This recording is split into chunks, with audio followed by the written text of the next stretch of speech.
Today we're going to talk about a scenario for which Kyler Murray would forego playing in a bowl game. And all that's coming up after the bumper. What do you mean you don't subscribe to my son's YouTube channel?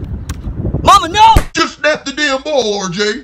Okay, so I'm breaking in real quick because I want to introduce you to Derek Hefner, who's my buddy, who I met at Best Buy because I needed a mouse to cut out all those crappy cutouts that I like to put in the videos. And he was like, oh, I'm a graphic designer. It's like, I fake it, but I got this comic book. Oh, well, let me use the Best Buy computer to show you exactly what it is I do. Which is make comic books, and he's awesome. And this is awesome, and this is one of those chance encounters that has turned out to be serendipitous, which is a very big word. I'm astonished that I was able to get it out.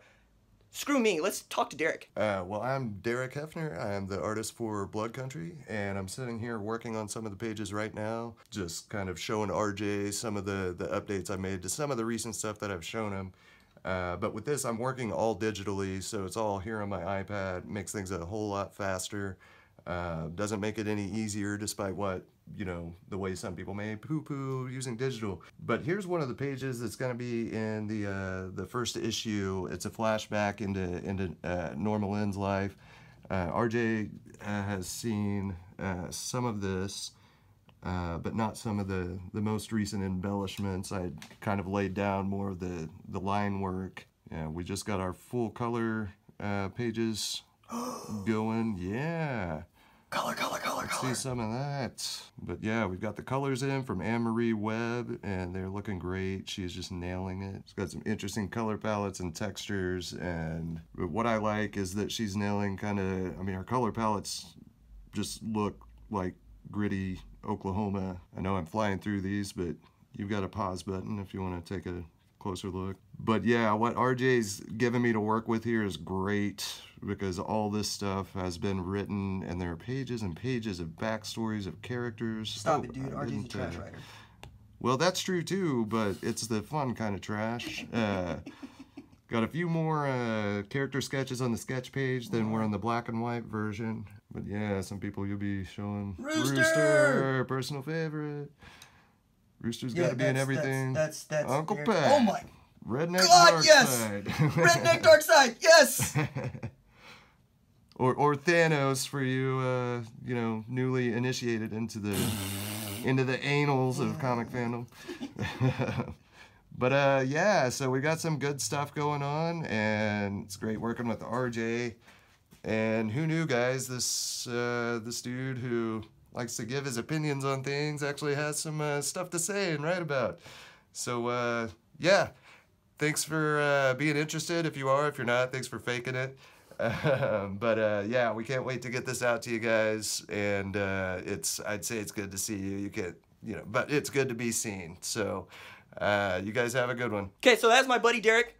Please check out the comic book on the Patreon site. We're going to have a Kickstarter campaign for it. It's already to Image. Image, call me! Because, well, it's a really good comic book. I've been working on this story for like 10 years. Literally 10 years I've been working on this story, and this dude is inside my head with the way that he's able to render all these characters and the way he's been able to put this together.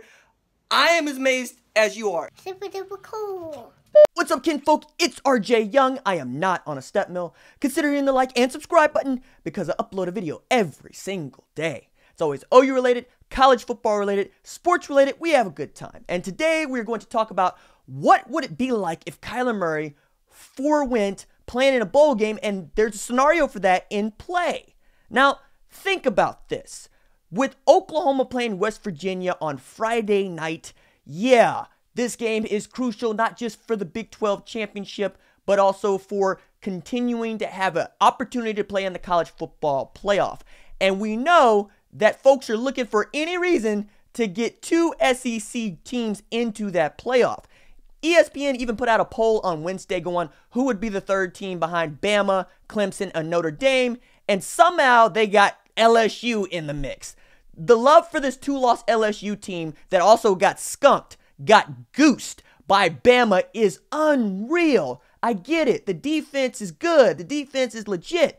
But they can't score. And the last time I checked in the game of football, you have to score points to win the game. The best you can do is tie at 0-0. And you know what else?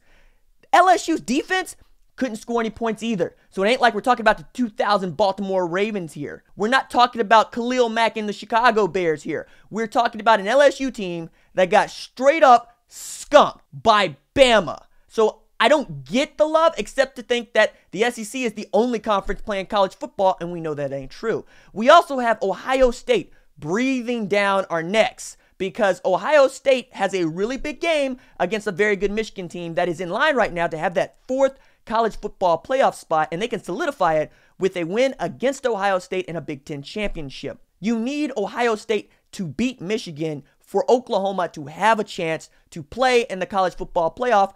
But there's already this argument about how Oklahoma and Ohio State are pretty similar when you're looking at the advanced metrics and statistical categories. Both offenses can score a lot of points. Both defenses are trash. Ohio State has a loss to a really bad Purdue team. Got flat out run over by a Monopoly piece. You know, the board game. Come on, man, stay woke. It's the locomotive. It's Boilermakers. Let's go. To which Ohio State fans are like, yeah, but y'all lost to Texas. Yes, a 3-point loss to a top 15 team on a neutral field. Sure, you can hold that against us. And also, my nightmare, Oklahoma could finish the season undefeated at home, undefeated on the road with a Big 12 championship, and still not make the college football playoff. And you also got Ohio State going, yo, man, we would have beaten Michigan and we would have beaten a top 15 Penn State squad. Our resume is pretty spectacular, and Oklahoma would have wins against a ranked Iowa State team, a ranked West Virginia team, and hopefully a ranked Texas team in the Big 12 championship.